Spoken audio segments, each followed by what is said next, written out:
আসসালামু আলাইকুম রহমতুল্লাহ। দেখতে হালছি কইয়া দিমু কেন এ কথা বললাম। কারণ হলো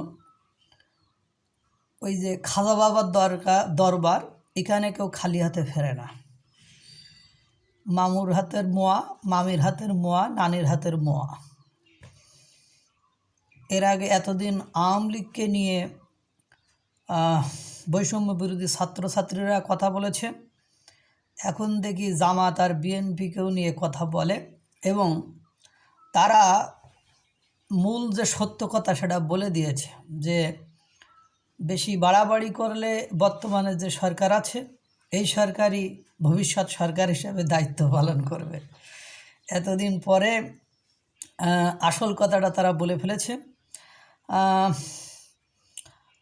জাতীয় নাগরিক কমিটির আহ্বায়ক নাসির উদ্দিন পাটোয়ারি নিউজ 24কে দেওয়া একটা সাক্ষাৎকারে বলেছে, আওয়ামী লীগ ও জামাতকে দিল্লির এক্সটেনশন দল বলে উনি ঘোষণা করেছেন। বলেছেন আমরা বাইনারি পদ্ধতি পছন্দ করি না, ও জামাত আমাদের পছন্দ না, মুজিববাদ আমাদের পছন্দ না। আমরা মুজিববাদ ও বাংলাদেশের মানুষ মুজিববাদও চাই না, জামাতও চাই না, কারণ এটা দুইটাই হলো দিল্লির একটা এক্সটেনশন দল, অর্থাৎ দুইটা হলো ভারতপন্থী। এখন ঘটনা কি দাঁড়াইলো এটা সে বলছে, তার মানে তারা জামাতকেও মাইনাস করলো, আওয়ামী লীগকে মাইনাস করলো। এখন বাদ যাবে কেন আর এক শিশু, মানে ওখানে সবচেয়ে এখন বড় যে দল বর্তমান সময়ে আওয়ামী লীগ চলে যাওয়ার পরে বা দুর্বল হয়ে যাওয়ার পরে তারা হলো বিএনপি। উনি বলেছেন এরকম যে তারা যদি জুলাই ঘোষণাপত্র মানে ঘোষণা দিতে বা বাধা প্রদান করে, তাহলে আমাদের বর্তমান যে সরকার আছে এই সরকারই ভবিষ্যৎ সরকার হিসাবে জুলাই ঘোষণাপত্র অনুযায়ী ক্ষমতা গ্রহণ করবে। অর্থাৎ মানে তারা এবছরের মধ্যে নির্বাচন হলে সেটা আওয়ামী লীগের মতো নির্বাচন হবে। তারা পরিবারতন্ত্র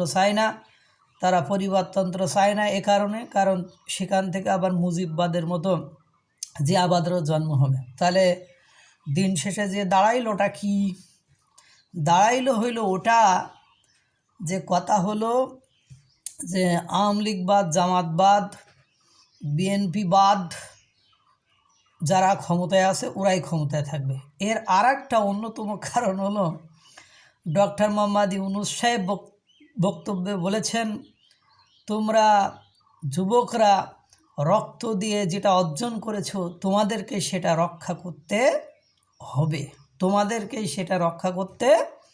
হবে, তার মানে কি আওয়ামী লীগবাদ, জামাতবাদ, বিএনপিবাদ তোমরা এটা করবা। এখন ঘটনা হলো ওই একই দিনে দুইটা বক্তব্য। নাসির উদ্দিন পাটোয়ারি জামাতকে ভারতপন্থী, আওয়ামী লীগকে ভারতপন্থী বলেছে, বিএনপিকে আপনার জুলাই ঘোষণাপত্রের বাধা দান করার কারণে ওকে মাইনাস করবে।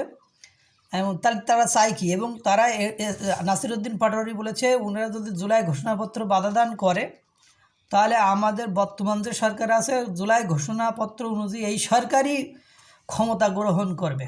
এটা একটা কথা। তার মানে আবার একই দিনে ডক্টর মোহাম্মদ ইউনূস সাহেব বলেছে যে তোমরা রক্ত দিয়ে যেটা অর্জন করেছো তোমাদেরকেই সেটা কী করতে হবে, ধরে রাখতে হবে। তার মানেটা কি দাঁড়াইলো? 2 এ 2 এ 4। আল্লাহ তাআলা সকলকে ভালো রাখুক, সুস্থ রাখুক। রাজনীতিবিদরা সবাই উধাও হয়ে যাবে এদের বক্তব্য অনুযায়ী। মানে হাসি লাগতেছে কারণে মানে কথা হলো বাদ দিতে সবাইকে বাদ। এখন কথা হলো মানে বর্তমান সময়ে সব যুবকরা সব কিছু দখল করে নেবে, এই বুড়ো বাহিনী আর যুবক বাহিনী মিলেই দেশ পরিচালনা করবে। আল্লাহ তাআলা সকলকে ভালো রাখুক। আসসালামু আলাইকুম রহমতুল্লাহ।